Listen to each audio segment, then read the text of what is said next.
Hey there, boys and girls. Tonight I'm going to read the true story of the Three Little Pigs, as told to John Seiska by A. Wolf.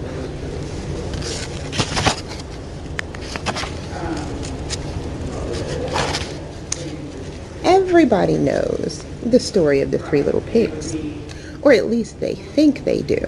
But I'll let you in on a little secret. Nobody knows the real story because nobody has ever heard my story. I'm the wolf, Alexander T. Wolf. You can call me Al. I don't know how this whole big bad wolf thing got started, but it's all wrong. Maybe it's because of our diet. Hey, it's not my fault that wolves eat cute little animals like bunnies and sheep and pigs. That's just the way that we are. If cheeseburgers were cute, folks would probably think that you were big and bad too.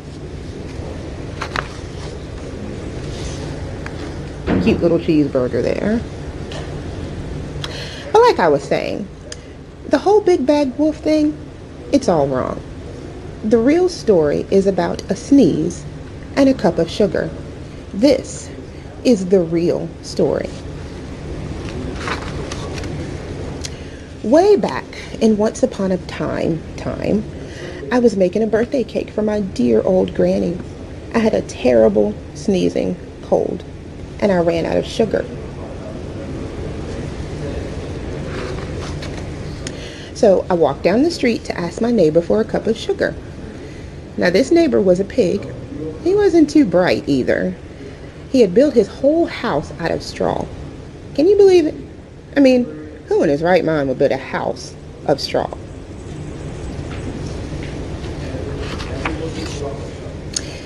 So of course the minute I knocked on the door, it fell right in. I didn't want to just walk into someone's house, so I called, little pig, are you in?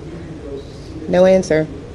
I was just about to go home without the cup of sugar for my dear old granny's birthday cake. That's when my nose started to itch. I felt the sneeze coming on.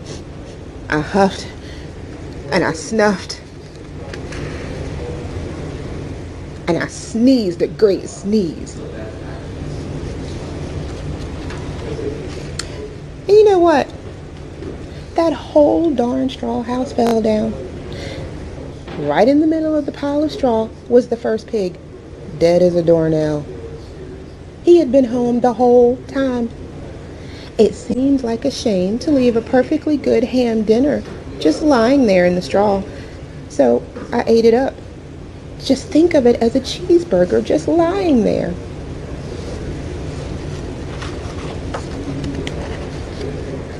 I was feeling a little better, but I still didn't have my cup of sugar. So I went to the next neighbor's house. This neighbor was the first pig's brother. He was a little smarter, but not much.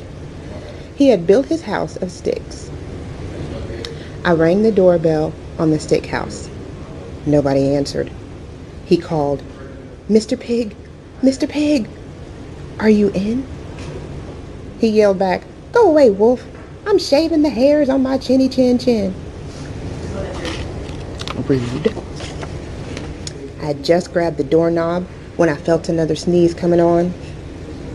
I huffed, I snuffed, and I tried to cover my mouth, but I sneezed a great sneeze. You're not going to believe it, but this guy's house fell down just like his brother's. When the dust cleared, there was the second pig, dead as a doornail. Wolf's honor. Now, you know food will spoil if you just leave it out in the open, so I did the only thing there was to do. I had dinner again. Think of it as a second helping. I was getting awfully full, but my cold was feeling better, and I still didn't have that cup of sugar for my dear old granny's birthday cake. So I went to the next house. This guy was the first and second pig's little brother. He must have been the brains of the family. He made his house of bricks. I knocked on the brick house. No answer. I called out, Mr. Pig, are you in? And you know what that rude little porker said to me? Get out of here, Wolf. Don't bother me again.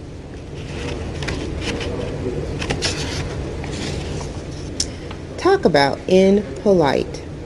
He probably had a whole sack full of sugar, and he didn't even want to give me one little cup for my dear sweet granny's birthday cake. What a pig. I was just about to go home and maybe make a nice birthday card instead of a cake when I felt my cold coming on again. I huffed, and I snuffed, and I sneezed once again. Then the third little pig yelled, "And your old granny can go sit on a pin." Oh, snap. Now, I'm usually a pretty calm fellow, but when somebody talks about my granny like that, I go a little bit crazy. When the cops drove up, of course, I was trying to break this pig's door. And the whole time I was huffing and snuffing and sneezing and making a real scene.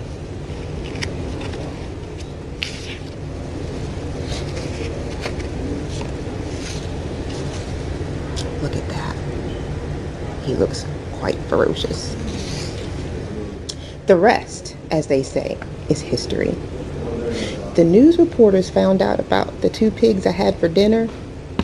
They figured a sick guy going to borrow a cup of sugar didn't sound very exciting. So they jazzed up the whole story with all of that huff and puff and blow your house down, and they made me the big bad wolf.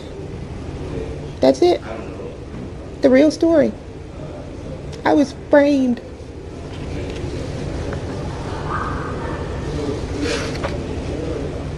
But maybe you could loan me a cup of sugar?